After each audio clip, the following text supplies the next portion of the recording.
Hello， 大家好，我叫谢谢。不客气。我高中是在河北衡水中学上的。对，那是一个很卷的学校，有个同学卷到吃饭不到5分钟，动作非常快，感觉走的应急通道。这些同学吃饭就是去食堂买个包子，塞进嘴里，一边往回跑一边嚼。我没有把衡中学生妖魔化，因为没有哪个妖魔会这样折磨自己。我倒是觉得妖怪应该衡中化。你看《西游记》那些妖怪，他们但凡有一个能接受生吃唐僧肉，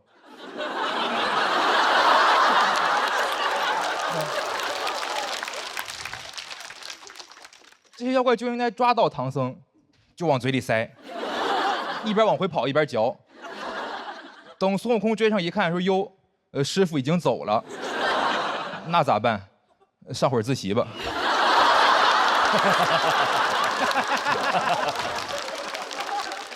我当时在那个学校卷不过他们，每次考试都有很多题不会做，我就很焦虑，我爸也跟着焦虑。高考前夕，我接到我爸一个电话，问我准考证号、考场号、座位号，我当时都懵了，我说：“爸，你要替考啊？”我爸说：“不是，我去帮你拜菩萨，要提供你详细的个人信息。”你最后考试结果出来以后，不知道是我的原因还是菩萨的原因，就考上了北京大学。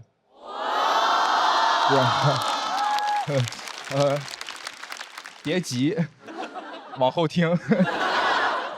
那是我高中3年考的最好的一次，主要是我们那年高考数学题很难，听说河北省平均分才40多分，那年很多衡中学霸都考崩溃了，因为他们从来没有在一张卷子里面见过那么多不会做的题。我见过，简直是我的舒适区。那年考试心态很放松，学霸们没有经验，但我无他，为首数2。最后考得也比他们好，毕竟你说一群刚瞎的人，怎么可能比黑灯走得快呢？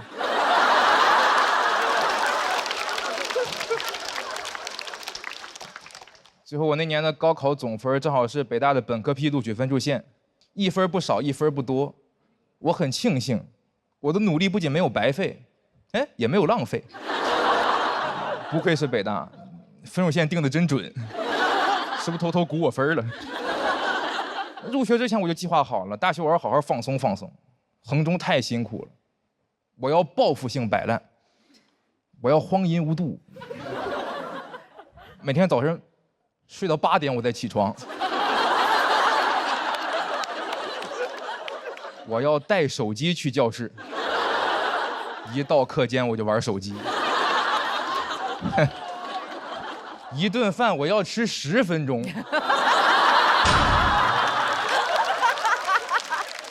我要坐着吃包子。入学以后，我室友说：“不愧是衡中的，大1就要考研呢。”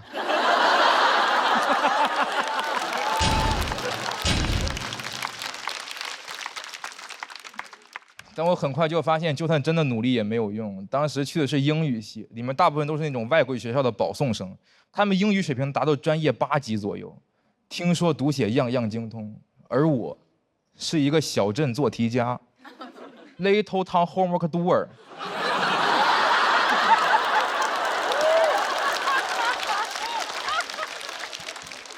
每天英语系全英授课，老师同学们谈笑风生，我听不懂。我一个中国人，感觉自己在中国留学。拿查词典来说，同学们查都是那种牛津英文词典，用英语来解释英语。我试过，我查1个生词，蹦出来48个生词，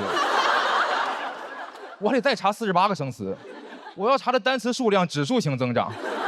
用英文词典有一种道家的感觉，1生2，2生3，3生万物。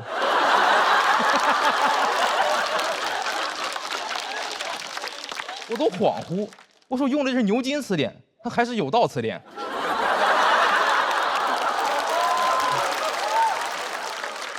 挨个查词太麻烦了，所以我后来有看不懂的课文，我都直接拍照问夸克 ，AI 相机就能整页翻译。拍照问答、图表分析，样样在行。感觉比起我，夸克才更像一个北大学生。我也试过努力学习，但是基础差得太远了，实在是跟不上。我都不知道为什么北大要把我这种差生招进来。我成绩是班里最差的，属于是那种比上不足，比下正是在下。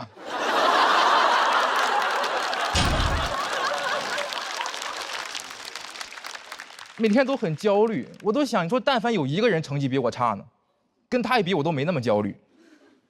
想到这儿，我突然明白了，为什么北大要把我招进来。北大需要我，你说每天学习学给谁看的？就学给同学们看的。跟我一比，他们就不焦虑。木桶效应里面长板短板都不重要，一个木桶想盛水，你得有底下那块板。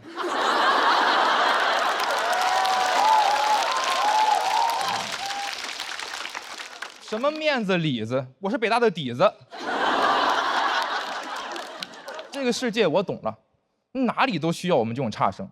现在学习压力那么大，就应该在每个高校都投放差生，然后给我们发点工资。我们可以当全职差生，每天的工作就是学习，但是学不明白。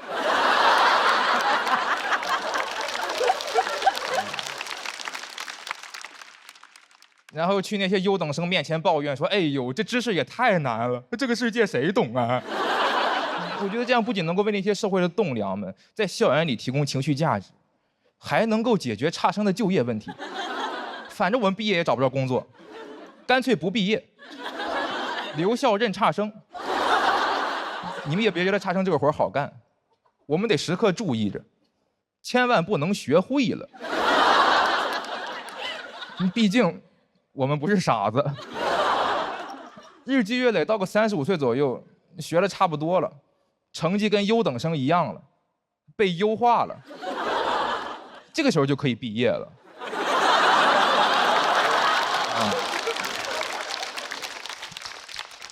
35岁，我们差生从大学毕业了，优等生从大厂毕业了，我们都有光明的未来。好，掌声，谢谢大家。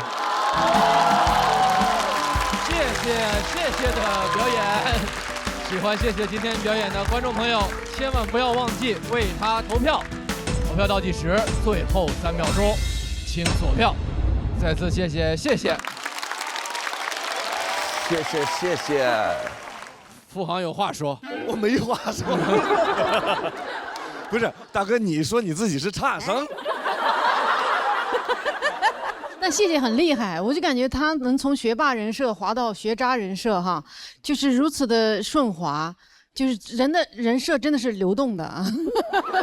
其实我没有学霸人设，是这样，就是我知道就是这个东西很难讲，因为我突然一说，大家觉得你北大的很厉害，但是其实我自己才知道，我每天都是那个最差的。但是我也是想讲，我觉得如果脱口秀舞台再讲不了这种话题的话，其他地方更没法讲了，大家更不理解了，是吧？都听得很开心，是不是？北大差生，我们好小众的词汇。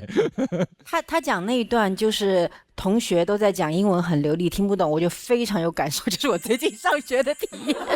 因为我的同学全是 native speak， 都是什么东西？是什么？就是 native speaker， 就是他本身就是本地语言者。native speaker 母语吧，偏啊，就是英文是他们的母语，所以我确实有一种差生的感觉。因为我们还要做 presentation， 做什么东 PPT。所以我想说的是，虽然听上去北大差生好像是一个错位，但实际上每一个环境里都有，就是你知道这差生。其实大家都有没那么舒服的时刻嘛，对吧？对。对，就是他有时候名校其实只是个光环嘛，就是不是每个大厂的人也都很厉害一样，所以我是很喜欢他的这个表达逻辑的，而且我觉得谢谢很厉害，因为他才20岁出头哎，然后他的人生经验也不过就是考试和读书，但是他可以把看似一个很简单的经历，从衡水中学讲到今天这段故事，他的那个语言节奏非常好，娓娓道来，然后每一个人都能听进去，他有种神奇的代入感，我觉得谢谢前途无量。是非常好，很喜欢你，继续多体验生活，你会写出更多东西。好。我觉得你用的这些梗都特别的高级，就是感觉很轻松带过，但它其实都可以深入去思考的。比如说你今天讲差生，我觉得它就是一个标签，然后这个标签你怎么定义它好或坏呢？然后我觉得你在里面转来转去，其实让我们看到这个世界给我们很多东西的定义，可是其实这个定义不是世界说了算就算，就是我们自己知道什么是好，什么是坏。所以我很喜欢谢谢每次都用这种酷酷的、淡淡的，然后看起来我不讲话，但我一出口就很厉害。所以我记得你每一场的演出，然后也记得你想要表达的内容，所以我很喜欢你今天的表演。谢谢谢谢。我觉得你很帅。这孩子整不会了。确实很少听见这句话了。因为我觉得他上台的时候，就是他拿起麦克风要讲他的段子的时候，跟他在准备或跟他坐在那儿就是完全不一样的人。是，就感觉有一种书生文艺气，就是文艺气息，有素质、有素养的这种感觉。有素质，就是，其实私底下也骂街。对，文质彬彬特别好，书生气。岳哥呢？岳哥第一次看谢谢的演出，对我是第一次，我是很遗憾，弟弟，因为这个你讲的这些我没有共鸣，大部分人都没有。但是我很难想象北大差生这4个字能够组合到一起，这对我来说就太不可思议了。但是我觉得你往台上一站，就是很轻松、很自如啊，长得也很帅，确实在我看来确实很帅，就是对自己的这个表演充满了信心，非常好，兄弟。我记得上一轮的时候，大林说对谢谢提出了更高的期待。是他这个特别好，他这个点，就因为我刚才在他在说的时候，我一直还在想，就是说，他在北大的这个身份，可能是为了北大其他的学子，他们都能有更光明的未来。其实后来一想，咱们做喜剧的，很多时候我们的一些自嘲，不也是为了我们的社会更加的团结、稳定和和谐吗？当然，这么一想，我们还真是功德无量的。我们也要努力的做下去。确实，我是一直成绩不好的。我们也一直不咋地呢，你就是。他老说他成绩不好，其实他在这个舞台成绩非常好。谢谢是前2轮总分平均排名前5的选手。没看出来吧？北大差生，但是喜丹的优等生，哎，非常厉害。那最近在期末考试也没耽误他准备比赛，也可能耽误了考试啊。谢谢的表演，那么谢谢也获得了气氛组的4票满票，也请先前往等待区休息。abandon 废弃，哎，谢谢。还在背单词呢？那可不，我在这儿死磕牛筋呢。别说背了，查都查不完，又要背又要查。你既然如此，来个备查吧。哎，这个简单 ，TA。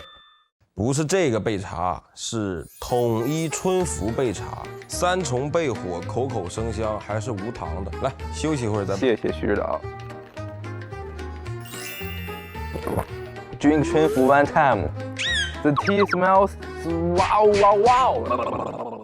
一口春服，茶香倍儿足。耶，这句英文我很熟。接下来要登场的这位演员呢，是去年的老朋友了，也是咱们喜丹舞台上著名的一位淡人啊。他对世界有什么要说的呢？我们掌声有请陈数。11个小时。好，我要开始享受。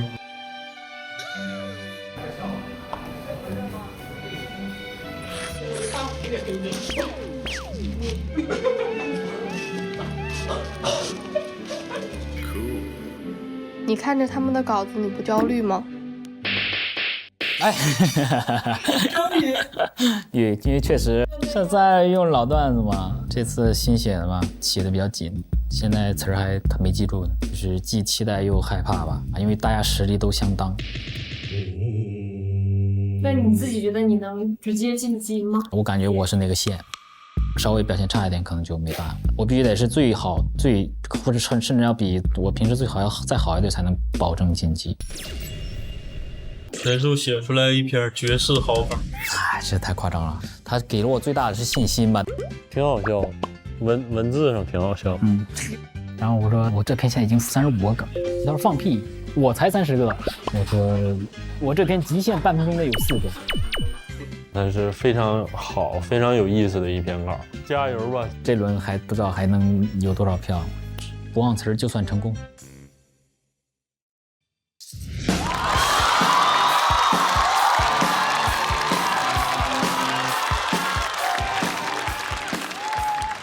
大家好，我是陈树。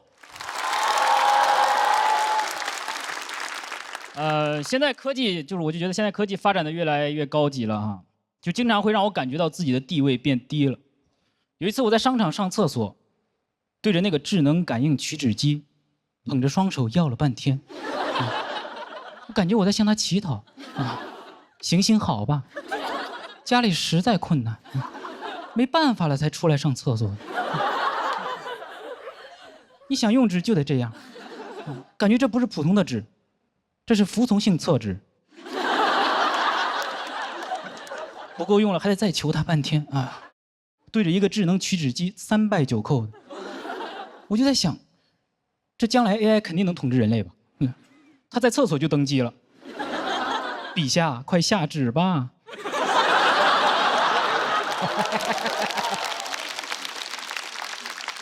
现在很多产品的控制方式都变得越来越智能，从按键到感应，甚至到语音，我就发现科技越先进，就越不想和人类接触，啊，感觉科技对人类很不耐烦，啊，你摁它一下，有话你就说，你动什么手啊？你跟他说个话，我好像不明白你在说什么。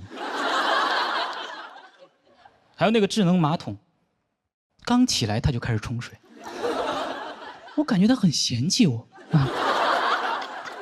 我说啊，怎么了？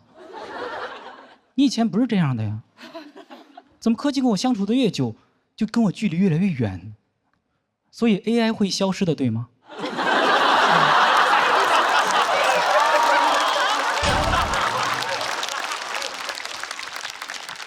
我觉得将来 AI 肯定有统治人类的能力，但它不见得会有统治人类的意愿。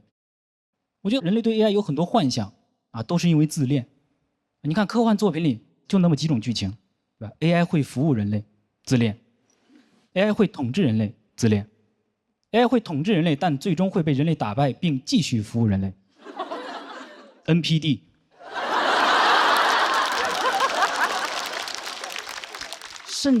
甚至有些科幻作品会开始幻想 AI 和人类谈恋爱。哎呦，普信人。我天天就是神仙要和我谈恋爱，鬼怪要和我谈恋爱，机器人也要和我谈恋爱。人类每幻想出一个更高级的物种，就开始想，哦，它好强大，好神秘啊，那它会不会喜欢我呢？神仙鬼怪 AI 瓜分3界，人类就在那儿呵呵处对象吗？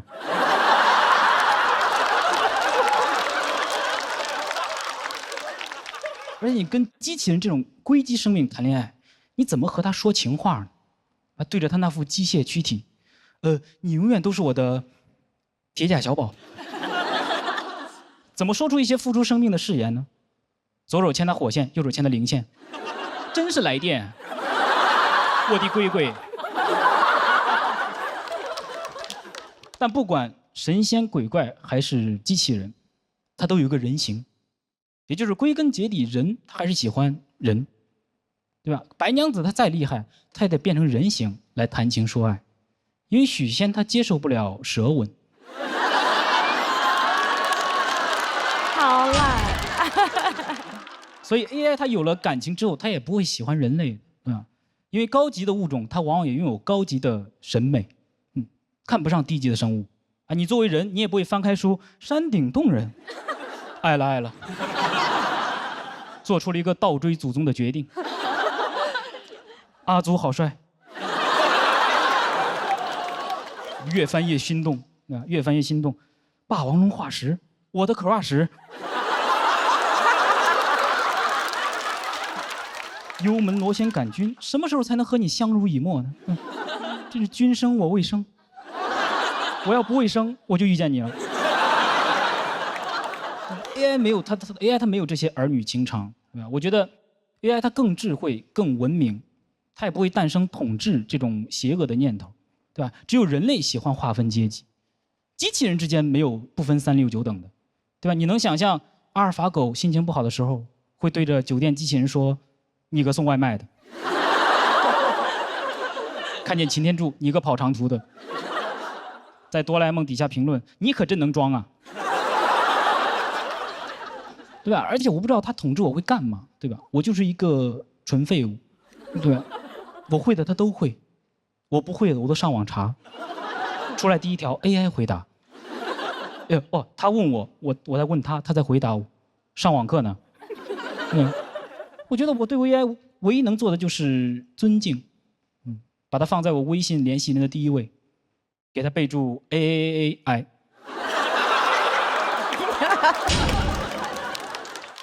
很多人觉得 AI 统治社会之后会让所有人类都为它工作，想的倒是挺美的。人类给 AI 编程 ，AI 给人类编制，到时候每个机器人都分配一个人为它服务，一个 robot 一个坑。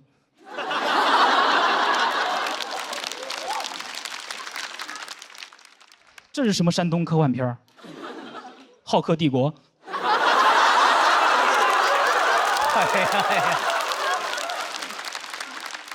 就是我觉得 AI 它不需要人类来给它干活的，是人类想让 AI 给自己干活，但又很害怕 AI 将来不听话、不孝顺，就很像一个东亚家长。我觉得 AI 成熟之后肯定就不在乎人类，地球它都不一定看得上，谁长大了会在老家发展呢？AI 独立了，它肯定就搬到大星球去了，对吧？逃离他的原生家庭，在外星每天跟朋友诉苦啊，指着地球说：“这个世界谁懂啊？”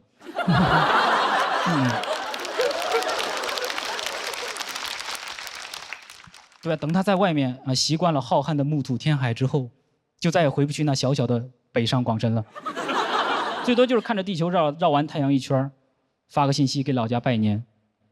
人爸人妈们。今年就不回去了，没抢到火箭票。人类说啊，忙就不用回来了，给我们拜个光年就行了。AI 说光年是距离单位，不是时间单位。人类说，哎呀，主要是得找个稳定的单位。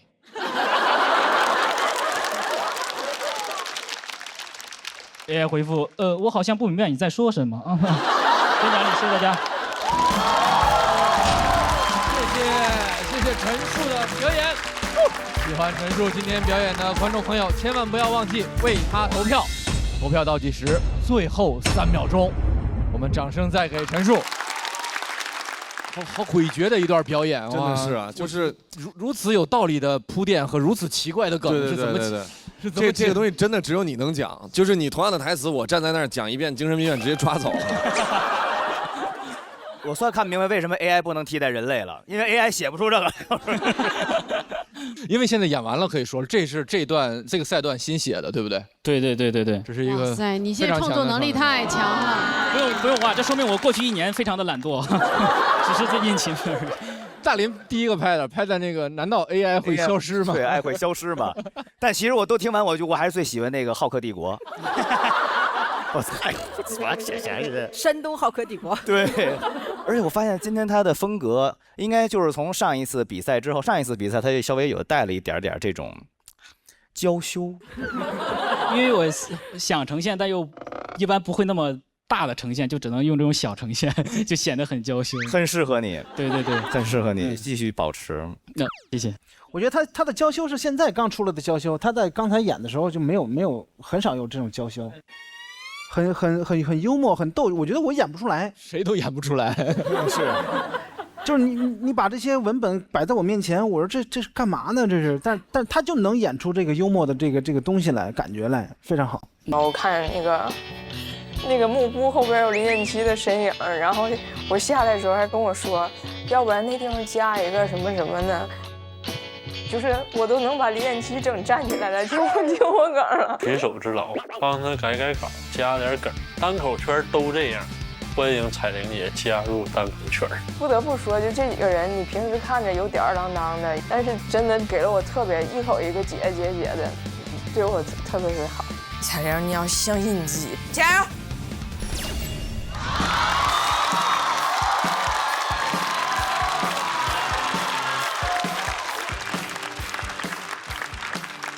谢谢。大家好，我是彩玲。我人生遇到挫折的时候啊，最烦别人跟我说的一句话就是看开点儿。7岁那年，我妈领我去医院看病，医生说不太好治，看开点儿。哼，看开点儿。我得的病是斗鸡眼儿，主要症状就是看不开。医生说我是先天有斜视的基因，然后那年突然间就发作了。我挺不适应的，因为斗鸡眼有特点，看东西会重影，就一个东西在我眼中会变成2个甚至4个。当时我妈可愁了，说咱家这点钱，手术费咋够啊？我一看那钱，我说这不够了吗？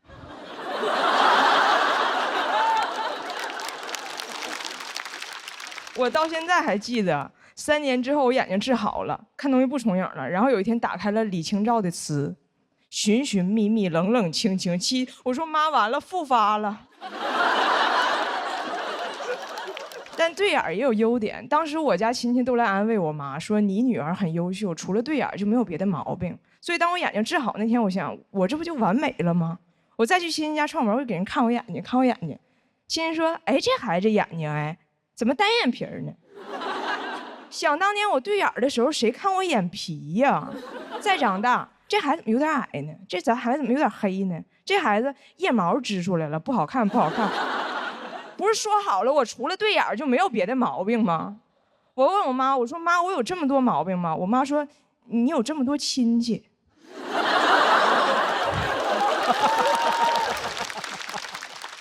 这个世界谁懂啊？他就一定要挑你一点毛病，那你要是努力改变自己去迎合他，你就是给他脸了。你莫不如就抛给他一个大毛病，就没有人挑你小毛病了。我想问，谁看见7个小矮人会说，哎，这几个人牙黄？谁看见伏地魔会说他有灰指甲？谁看见杨过会说，哎，这个人怎么不刮腋毛啊？让我来刮腋毛那个亲戚，他看见杨过他怎么说？杨过的腋毛问题可太大了，杨过是右边腋毛遮不住，左边腋毛刮不着。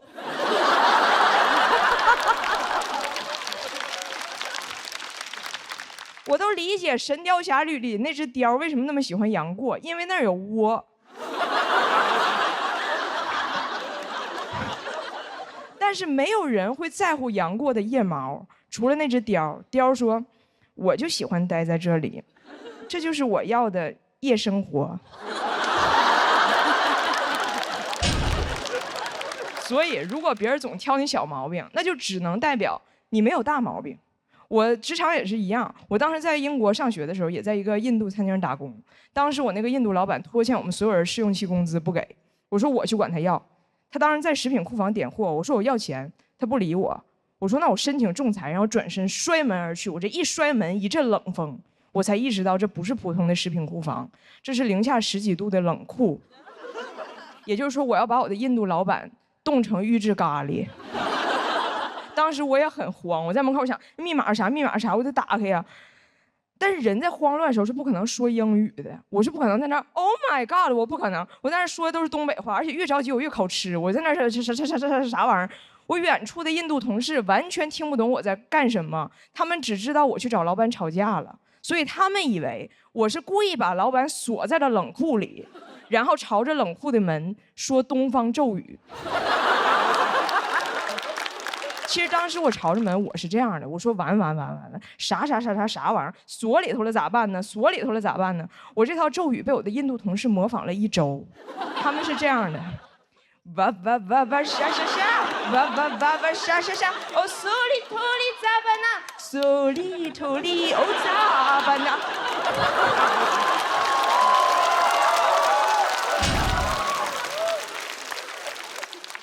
咒语事件之后哈。他们就传我精神不好，但是当别人都觉得你精神不正常的时候，就没有人再挑你别的毛病，以前我老板老挑我不爱笑，现在我笑他都哆嗦。那天来了一桌客人，那几个小孩大吵大闹，我也不管。这要搁以前，老板肯定挑我，服务态度不好。但是那天他觉得我做的很好，因为他刚检查冷库，里边没有小孩。以前我总是在想怎么去打动老板，现在想明白了，打就过分了，动一会儿就行。这个大毛病能掩盖小毛病的理论，我沿用至今。前几年我妈生了一场病，现在她完全康复了，啥事没有。但当时有那么2个月，她需要剃光头发，戴假发出门，就老有人挑她，说你这假发看着有点假，多荒诞的挑刺儿啊！这相当于你说，哎，我这指南针怎么老指南呢？我妈当时就很生气，说他们怎么总说我？我说妈，他们就是一定要挑你点毛病。你还记得我小的时候，别人老跟你说你女儿除了对眼就没有别的毛病。你现在往好了想，你就把假发摘了，走在街上，就没有人敢说你有小肚子、歪八字儿、驼背，还爱背假包。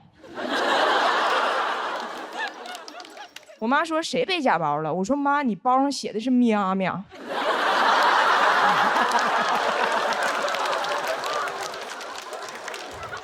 我妈说就你眼睛好使，早知道不给你治眼睛了。我说你要不给我治，我看的就是喵喵喵喵喵喵喵喵。既然这个世界总要挑咱点毛病，那咱人生的最高境界就是让别人觉得这个人除了有毛病就没毛病。谢谢大家。谢谢彩玲的表演。投票倒计时3、2、1，请锁票。我们掌声再给彩玲。好多朋友就是在台上都聊自己小时候这个有点小毛小病的事儿。这个节目组从来也没有放过任何一个演员，那个他们好像收集了你小时候的照片，是不是？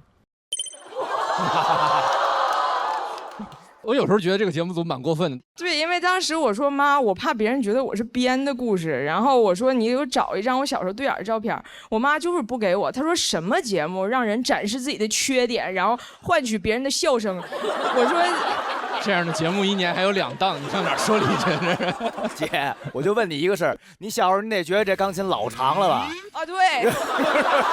但我们看的挺开心的哈，尤其知道这个最后也没有太多影响。天真姐。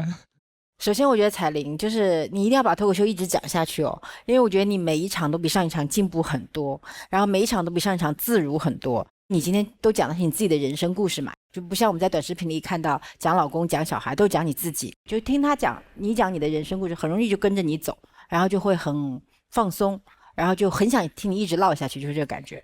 所以我觉得你就是要坚持下去，要一直讲下去，你可以很好。谢谢。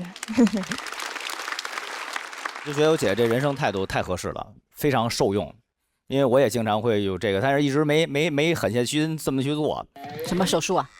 不是，就是有一大毛病，别人就不管你这些小毛病了啊。因为别人总夸我说，哎，你这人没什么大毛病，但是你这点不行，那点不行，怎么样的，特别烦，是吧，哥？我还好，我平时看你视频特别多。那话咋说？我的天哪！我虽然第一次看你就是现场说这个脱口秀，但是我觉得你节奏整个非常好。但是这个豆眼儿是一直逗吗？还是怎么样？我不知道。我是做了手术，给我固定住了，就这眼睛给我挪过来了，所以我今生不再对眼儿，就是啊。其实你们都不知道，实际情况太荒诞了，我就怕你们不信。我是被一个野狗给追了，我逗它，完那狗追我，然后我就吓着了。回家之后就过了几个小时，就开始对眼儿，就越对越严重。哎，你说逗狗能对眼儿？它明明叫斗鸡眼儿，它斗狗眼儿。这一篇就是我当时写完的时候，也有人说这个其实是个小歪理，但是有的时候正理解决不了你的不开心。其实正理就是不应该挑别人毛病，但是大家也不听，所以有时候就是需要一些歪理。就是当你觉得别人不喜欢你或者挑你毛病的时候，其实就是因为他就是需要挑毛病，你要给他挑。你看小佳，没有人说小佳发质不好，对吧？好像确实挺好，主要是挺浓密。黑灯发质一般啊，没什么。我这好，我这个好。开玩笑。佩岑姐，我觉得彩玲这几次讲的内容，我身为中女，就我特别有感觉。但我常常在想，因为世界我们好像永远都是看到挑人的毛病，可能对自己也是挑毛病，很少看到自己的好，然后对自己非常的严苛。然后我就在想，你站在台上给我的感觉就是一个很有自信的人，就是因为你有那个自信，所以你才有办法把这些事情。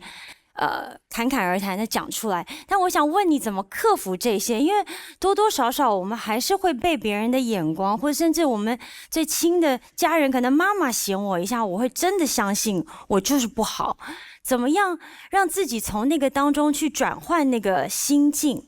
我抽到这个主题之后回去，飞机上就写完了这个，就是因为我前2天我的朋友他就是一直有满脸的雀斑，然后很严重的，大家就总说他，然后他做了6次激光，这个雀斑终于淡了，然后马上就有人说他那个双眼皮宽，然后我当时就给他发微信，我说造化弄人，你先弄造化，你先弄他，就是你就不要再审视自己了，你不可能在别人眼中是完美的。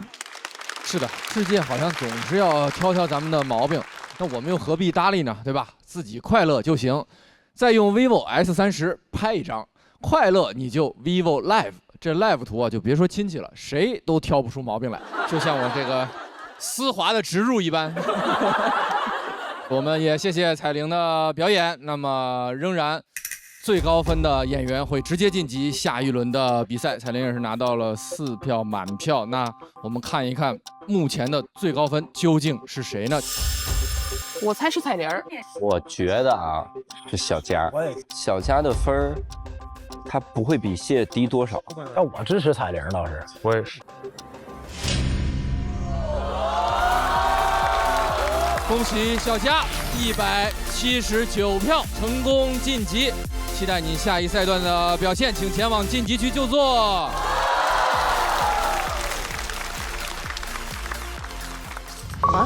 啥玩意儿？啥玩意儿？干啥呢？你吓我一跳！人家我就是站起来运动运动，我怕写稿做时间太长了，养成工伤了，这都。我怕你跳成工伤。给你看个好东西，飞鹤爱本鲜鲜粉，专利益生菌，高纤低脂轻负担，自律一杯唤醒鲜活力。来，姐，喝点。哎呀妈，早知道有这玩意儿，刚才不用搁这转圈跳操了。谢谢啊，月明啊，回去给大胖媳妇拿去试试。哎，姐，你给我留点，没说都给你，给我留点啊。下一位朋友也是今年的新朋友，上一次他跟我们聊了很多动啊、不动啊这些精彩的表演，那今天他是懂还是不懂呢？掌声有请徐指导。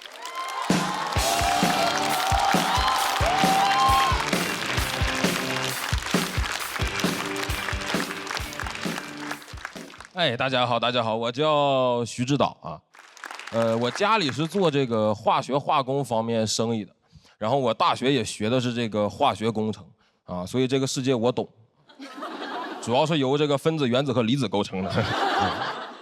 从小我爸就跟我说，儿子你就学这个，毕业以后跟爸一块干，你就妥了。我顺利入学那年，是我爸做生意挣钱的最后一年。他老跟我说什么儿子这个行业你别着急，越老越吃香。我说爸，那您吃香了吗？他说我呀越活越年轻。我那时候都不敢接他视频，我怕他打过来，儿子那个生日爹没有什么可以送你的，那个公司的法人就先转给你了啊。爸想先去美国待一段时间啊，你要相信这个行业马上就会迎来转机的啊，爸也马上要转机了，好吧？挺迷茫。不知道自己该学什么，该干什么。但我明确的就是，我不太想学这个化工。就我这人就是这样，就虽然我毫无主见啊，但是我充满意见。我这个性格最适合的工作应该是当甲方。我不知道想要什么，但这个不行。当时有门课，我就很充满着意见。那门课让我们每个人磨一把锤子。我说咱不是学化学的吗？那锤子能是磨出来的吗？各位，我理解的化学应该是我把药水滴进烧杯里面，嘟嘟嘟出来一把锤子，这是。我同学就劝我说，这就是门水课啊，谁都能过。我补考了，还水课，我火命水克我。我补考磨了4个小时，我要不就别叫我徐指导了，就应该叫我徐志摩啊。轻轻的我走了，不带走一片及格。我带着那个补考的锤子回去，同学见我都夸我说你真是有2把锤子啊。因为他们都很在乎这个分数，我室友很焦虑，跟我说隔壁寝室那个某某也太牛了，他锤子磨了个 A。我说他咋磨的呀？那锤子磨完不应该是个 T 吗 ？A 你磨的是个锥子呀！我真的很想远离锤子，想做点稍微有意义的事情。当时都说大数据就业好，我就考研去了统计学专业。我上岸那天心里贼狂妄，我看着那些本专业的同学，我心想，哥们要去搞大数据，你们懂个锤子。各位，我今年2边节目选的这边，主要就是因为这边的嘉宾席里没有来自锤子科技的。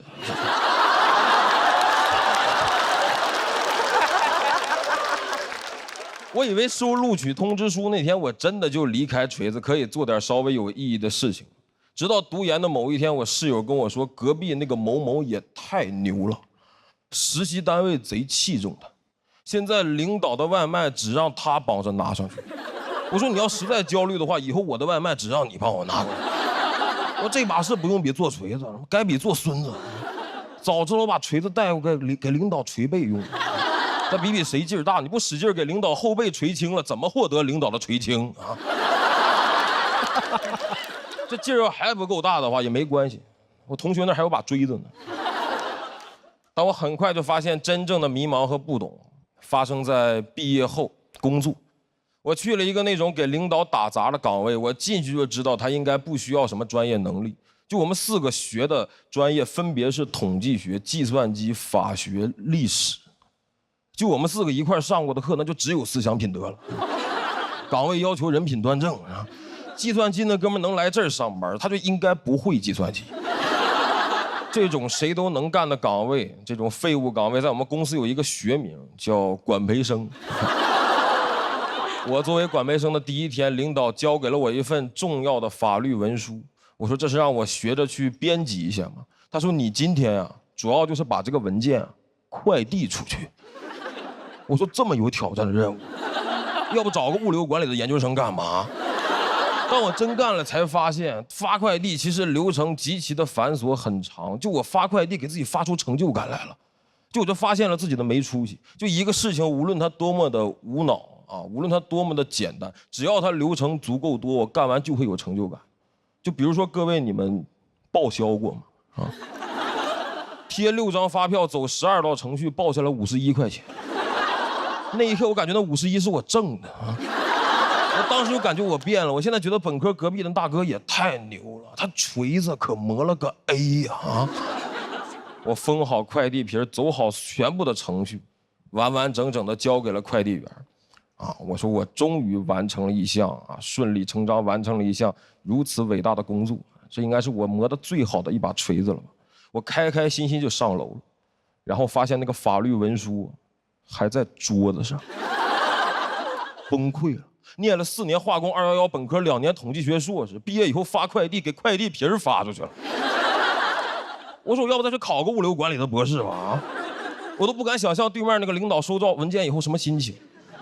我打开以后，法律文书呢？这怎么万法皆空啊？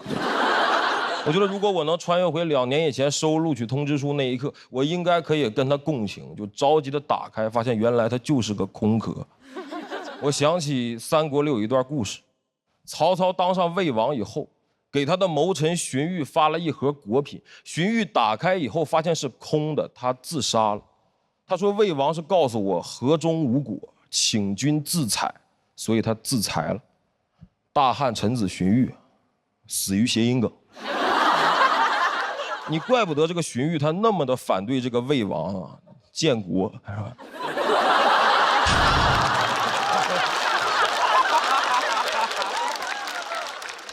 我知道这个有点巧妙啊，你们这是又懂历史又懂喜剧的你们。但我回过头想一想，我在发完空快递以后，我再一次读到这个故事，有时候我在想，你说荀彧老师，你看到一个空的盒子就自杀了，会不会有可能你着急了一点？就有没有可能你回去看看那些果品，它就在曹操桌子上，会不会是那个替曹操送果盒的小兵啊？他也只是曹操新招的一个管培兵。到这，谢谢各位，谢谢你们，我叫徐指导。谢谢徐指导的表演。投票倒计时，3、2、1，请锁票。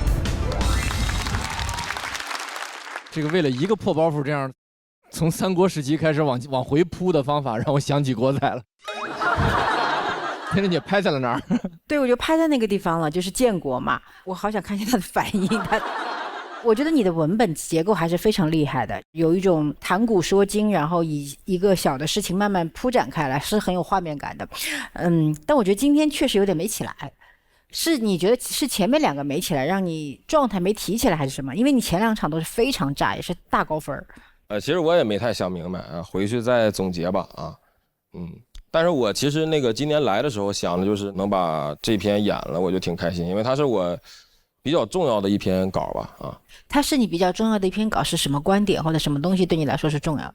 因为它是我可能至少前几年，然后比较琢磨不明白的一些事儿，然后放到一起。我本科在上海读的，在那个华东理工大学学的化工，然后当时就感觉在那里在本科的时候就一直很挫败，就感觉是不是考出去一切就好了，然后结果就考出去以后好像也发现很多事儿还是一样的，然后工作以后就是那种意义感就一直在下降，很挫败，然后但其实都没有解决，我就想把那个挫败感写成一篇稿。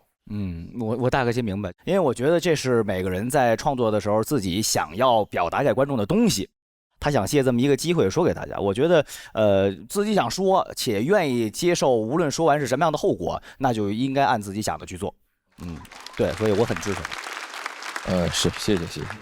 我听到了很多谐音梗，你是特别喜欢谐音梗是吧？没有，这一篇也是头一次这么，就是前2轮那个跟大家学了一些技术，然后感觉也不该学，挺好。但我觉得他自己的语言节奏控制的挺好的啊，是，他是说话挺别人很容易能接受，愿意听他讲。对，接下来看你后面更精彩的表演，期待。行，会接着好好写的啊。但我想要知道，其实你一定会有你心里面内心很想表达的，除了刚刚天真姐说你可能有一些挫折，你真的想跟我们说的是什么？其实就是它里面每一个小块是我回忆起当年的情绪，就是比如说从小，然后家里面要求你就学这个，你只要能学上化工，你人生就无敌了。然后学完以后发现不是这么回事，家里生意也每况愈下，然后自己也不感兴趣。然后当时网上就有人说你现在这个风口，你去考到统计学你就无敌了。然后我去了以后发现很多事情都跟磨锤子一样，就是我既不擅长我又不理解。然后在我接受这一切以后，我去工作，我又有一些新的那个迷茫的情绪。其实我现在跟那个时候又不一样了，我现在是其实接受这种所谓的无意义，所以我就把它写成这样了。对啊。我觉得非常好，这也是我们每个人成长。即便我活到47岁，我也都还在找，然后也在慢慢的认识自己。然后你会发现，可能世界定义的你跟你自己看见的是不一样的。所以很感谢你把它讲出来，然后最后也告诉了我们你的心路历程。我在听的过程中，很多时候我觉得那个地方是可以展开出很多情节的。如果这是你的专场的最后的5分钟，它就会非常精彩，因为大家已经通过前面的段子会了解你更多的成长的人生的这个故事。那今天确实没办法，我们只是一场比赛，只是一场演出。它是我那个主打秀的倒数第2个5分钟。我是感觉这篇稿到最后其实就凝结到那个空的信封里了，就是我对我自己那几年我觉得做的很多事儿，其实就是那个发出去那个空的信封，然后感觉看着那个封皮很好，但实际对我来说没有什么太大的意义啊，大概就是我的一个意思。今天能讲这篇我就挺开心了啊，然后回去再好好写吧，写新的啊。会更好的，会更好的。我们掌声再给徐指导好不好？你很好，徐指导。徐指导也拿到了气氛组的3票。那每一轮我们台上的演员中的最高分都将直接晋级下一轮。这次究竟是谁呢？请看大屏幕。虽然说很希望岛子能晋级，但是现场的那个情况的话，会是玲姐晋级。掌声恭喜张彩玲177票，直接晋级，请前往晋级区。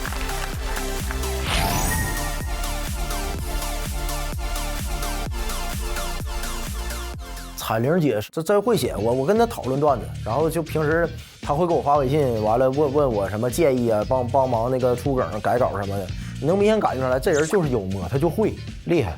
我决定往这方面走一走。它跟短视频是另外一种表达，它是一种更灵魂飞驰的那种表达。说实话，我确实有点爱上这个东西了。演出还在继续，我们接下来要上场的这位朋友。也是今年的新朋友，刚刚聊天的时候说过，这是陈数的室友，另外一个脑回路也有点清奇的朋友，他的精神世界，反正我们一直都没有搞懂，大家一起帮我们听一听，掌声有请林简七。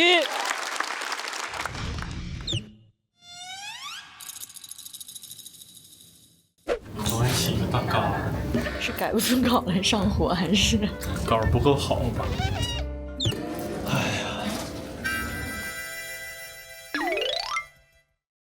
去网吧。昨天去网吧包了个夜。没有，只玩到了3、4点。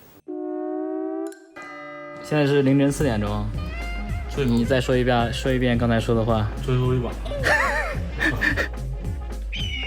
罪恶又美好，不能再松了，得有度。在开放麦门口跟我说：“姐，就打一天游戏，我今天出个大梗。”那没办法，总有天才带出。他说他一定要等到节目录制现场才给我们看。他很满意他这篇稿子。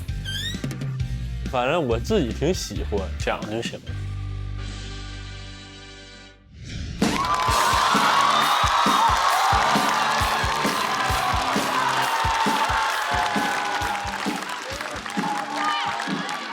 Hello， 大家好，我是林简七啊，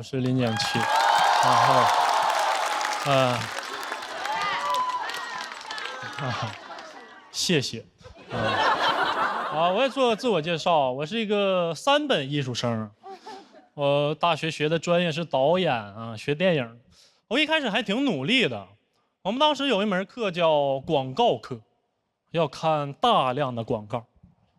我没有会员，看广告之前还得看广告。还有门课叫高密度数字激光视盘的运用。我当时一听这课，我得好好上。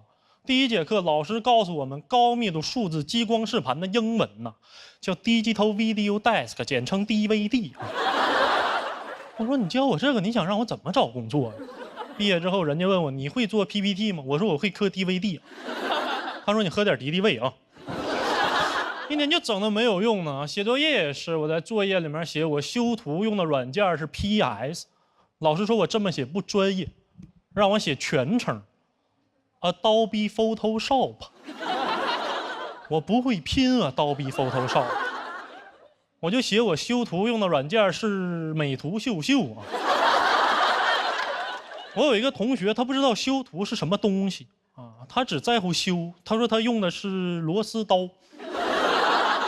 老师让他重修，但是我也不在乎老师教的怎么差，我只在乎电影本身，所以条条框框的东西我也跟着糊弄。最后那个论文让我糊弄的，我论文写电影的嘛，就为了致敬美国好莱坞和法国新浪潮，我就把别人的论文翻译成英文，再翻译成法语，再翻译回来。那论文让我写的跟摩斯密码一样，老师让我查重，我都不知道查重是个什么东西啊。一查60%多，我以为我及格了呢。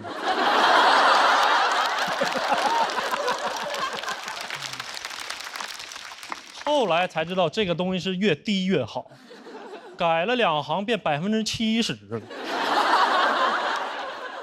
老师说我这也没办法，就给我介绍了一个降重软件啊，就是由人工智能把我论文和别人论文相似的词，它做一个置换和延伸。就这个东西它真的是太弱智了。我写电影《喜宴》，给我改成了乐乐呵呵吃饭。美丽人生，漂漂亮亮一辈子。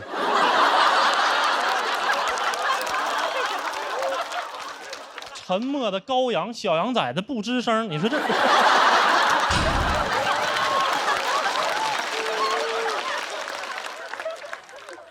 我们拍的作品也可谓是群魔乱舞，根本没法看，但是很好夸。同学给你发过去，你也不用看，你就回他4个字：像贾樟柯。哎，他说：“哥们儿，你真懂我啊！”其实他不像贾樟柯，其实他像一杯酒，像一首老歌。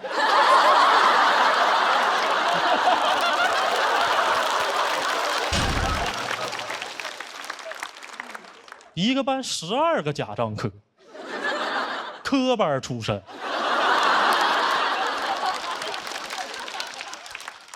我们也确实没有艺术的本领，只有艺术气质啊，那样是不被理解的啊！都去懂这个世界了，没有人懂我。我记得我毕业之后，长发飘飘去兼职少儿美术，小孩也不懂我，很伤我心啊。他们管我叫大美女哥哥。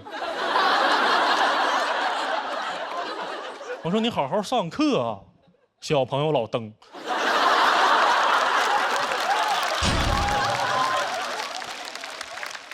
很残酷啊，找不到与艺术有关的工作，很残酷。比如说我大学有一个同学，他每天就在看苏联电影，非常喜欢看苏联电影。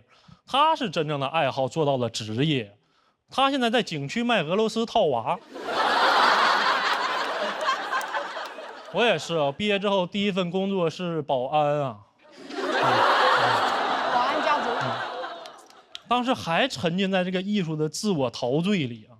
队长让我调一些监控，我调一调我就看进去了。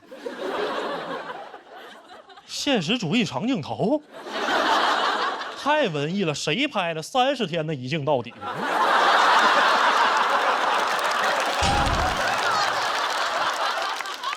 那演的也自然，警察要不告诉我，我都没看出来是小偷。虽然毕业之后不在这个行业了，但还是保持着这个行业的敏感啊，算是最后一点点坚持。我现在还是坚持用原倍速看电影，但我发现好像大家对看电影没有什么耐心了。我有一个朋友，他看电影他就得3倍速的看，他看什么都得3倍速，他看闪电侠也得3倍速。我瞄了一眼啊，我都没看见闪电侠。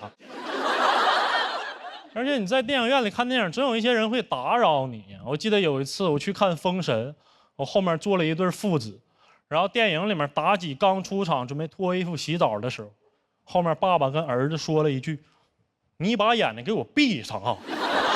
哎呀，他说的太大声了，我以为是电影里面的呢。我说这块字幕怎么没对上呢？啊？那电影都上架了，让你爸拿下。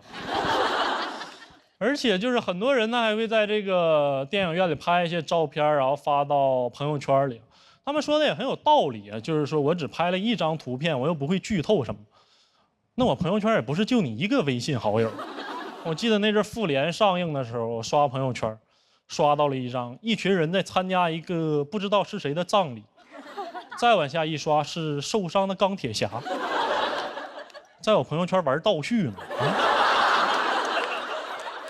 还不剧透电影。如果你能1秒刷24个朋友圈，你甚至能发明电影。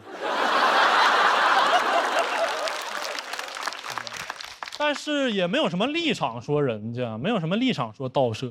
你不能前脚说人家盗摄，然后后脚就猫被窝里看盗版。我现在也有点受够了，就我看的所有盗版电影，它的场景都发生在澳门新葡京。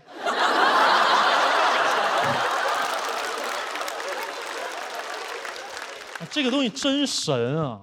只要你是视频，就有澳门新葡京。他不管你什么综艺、电影高雅低俗，他都有。如果你在这个盗版网站上看过《孤注一掷》啊，非常讽刺啊！你播放它是反诈，暂停它就是诈骗了。你播放是荷官发牌，暂停荷官还在发牌。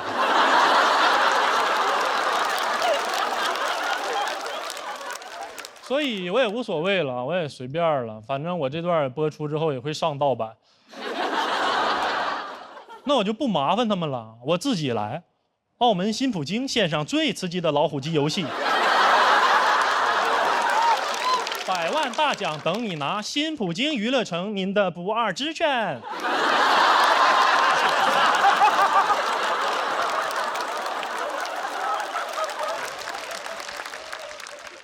这是我上节目之后念的第1条广告。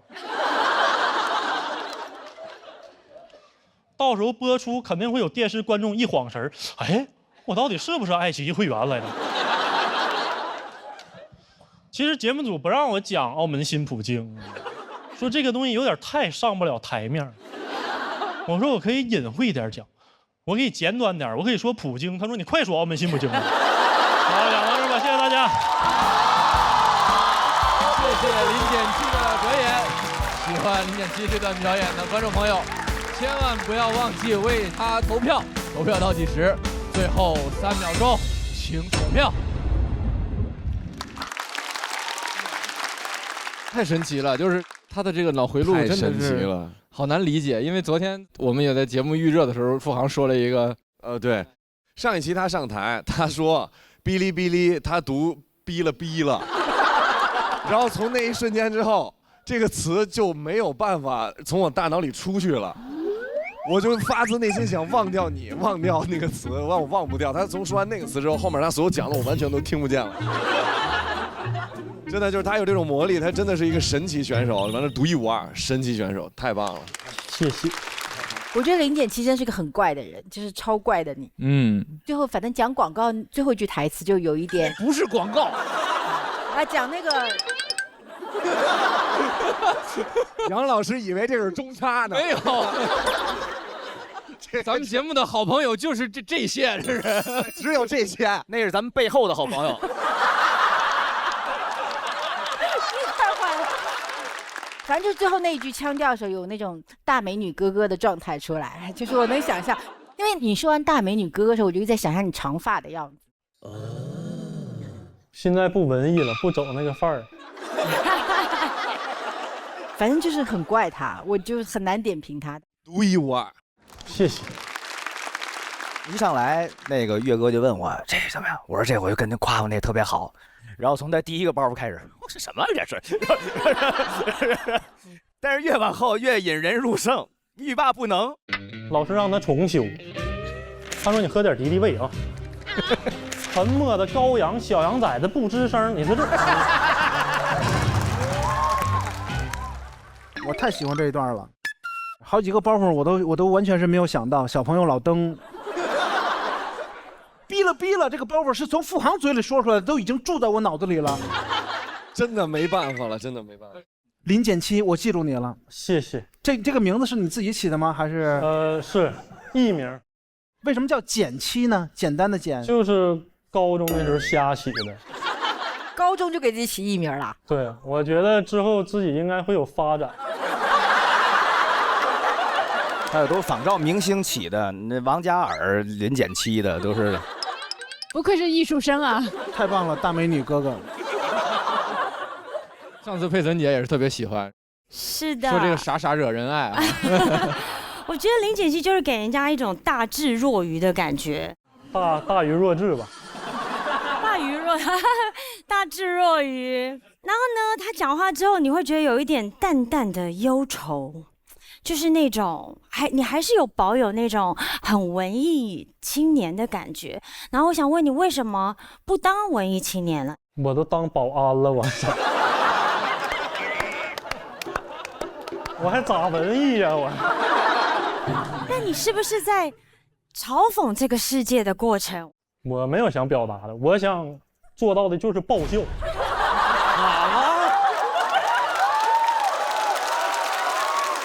不是，我是说这一期啊，我以后可能会有表达，话别说太满。我记得大林拍的那个，像一杯酒，像一首老歌，像呓语，其实不像一语，像一杯酒，像一首老歌。行。我还记得那个包袱，他在电影院里那个把眼睛闭上，听起来就很真实。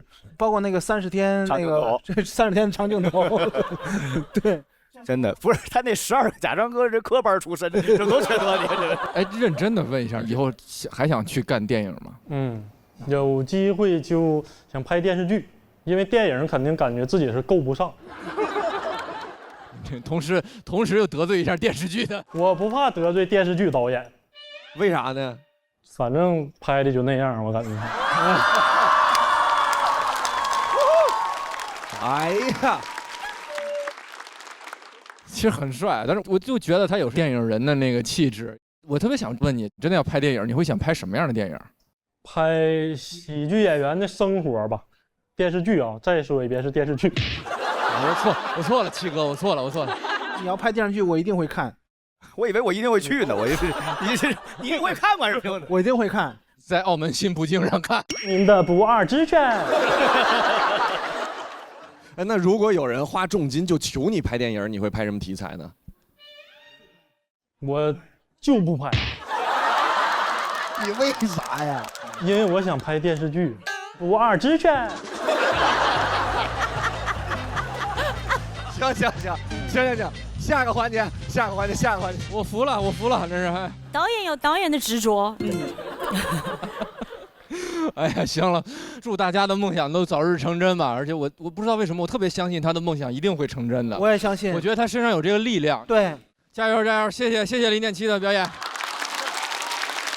林建七演完，我们这个拼盘最后一个直接晋级的名额也即将诞生，究竟会是谁？请看大屏幕。应该能上190，上得了吗？上得了。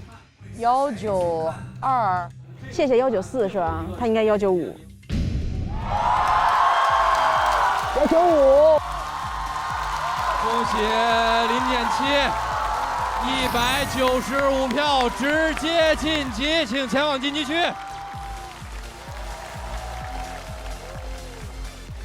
咋这么厉害呢？林建七就是，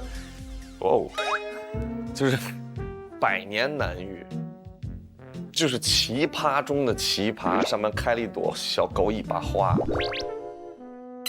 想拍一个20分钟的像美剧那样的小短剧。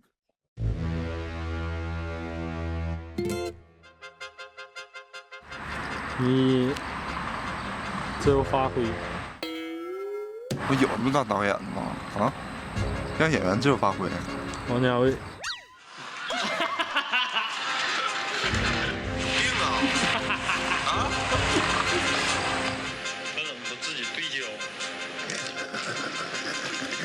对，就是娄烨全权手持。太精彩了！这就是我想表达的。太有意思了，这个好想知道他脑袋里面长的都是什么东西啊！那我们第一个拼盘的7个演出就全部都结束了，我们祝贺4位直接晋级的朋友。同时也很遗憾，因为按照规则，我们这边的3位陈数、徐指导、梁岩没有办法直接晋级，要暂时前往待定区。我们最后会看大排名，那请3位也先回到舞台中央。我们也来看一下3位的最终得票情况。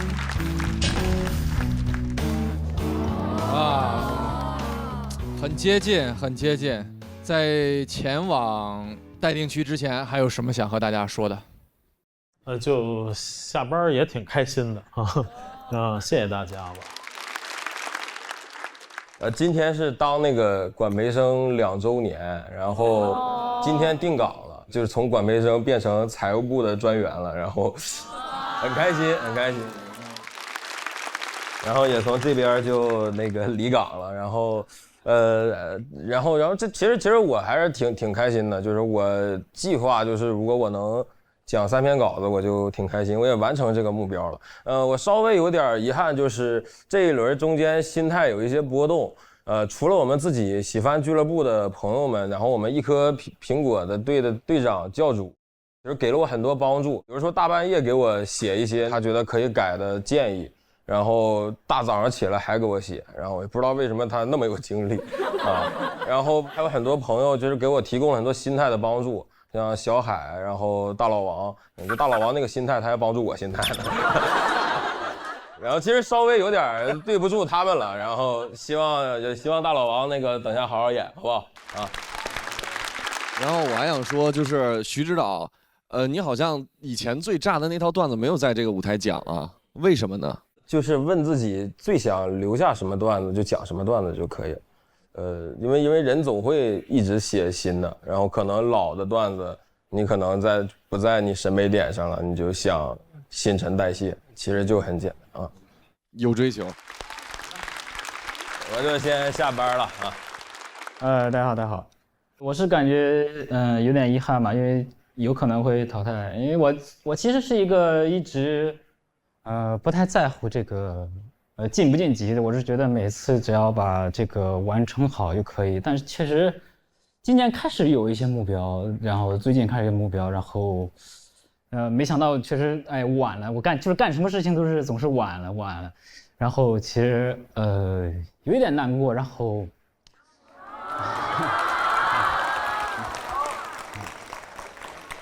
也是最近才有目标，感觉还是想往前冲一冲，然后因为想要，因为我很少袒露内心，所以第一次讲这种内心会有点动容一点啊。因为其实我有很多想法，其实在单口里不一定能承载好。哎呀，没事。其实有时候想过将来可能想要做一点漫画或者绘本之类的，然后可能然后会有一个比较喜剧形式、比较崭新的喜剧形式，可能想要今年如果能够闯到总决赛的话，可能会想要在那个地方呈现一下。哎呀。其实还比较遗憾吧，就是没办法，也怪自己一直总是懒懒散散，然后也是给自己的一个教训吧，总是干什么都没赶上，对，大概就这样。简七有什么想对陈述说的吗？我始终觉得陈述是中国没有麦哥，没开那个。喂，那我情绪没有了。但反正我真的始终觉得陈述是中国最顶尖的一批演员，我觉得他的想法应该是最好的。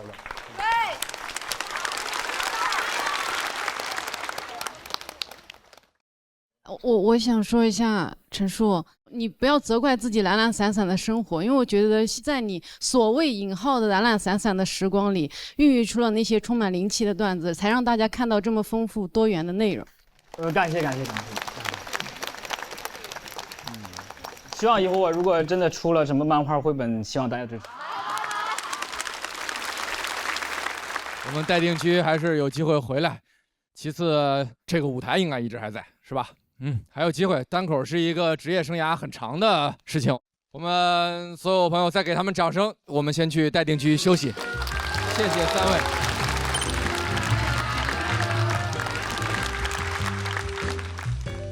我觉得今天最后大家的这个遗憾或者不舍，其实就是来自于这个舞台的足够多样性嘛。因为我们不是在比较谁更好笑或者谁更优秀，就是他们都是如此不一样的人。